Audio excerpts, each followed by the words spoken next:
Britain ప్రజలకు ఆగ్రహం పెరిగిపోతుంది. దానికి కారణమవుతున్నటువంటిది అక్కడ జరుగుతున్నటువంటి పరిణామాలు. ఏదైతే శరణార్థులుగా వచ్చినటువంటి వాళ్ళకి స్టార్ హోటళ్ళని తీసుకుని వాటిట్లో ఉంచుతున్నారు.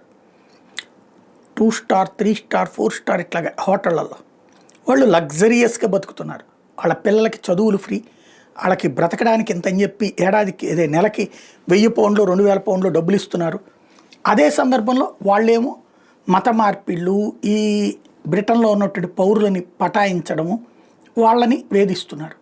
దీనికి వ్యతిరేకంగా ఆదివారం నిన్న పెద్ద ఎత్తున దేశవ్యాప్తంగా ఉద్యమాలు జరిగినాయి.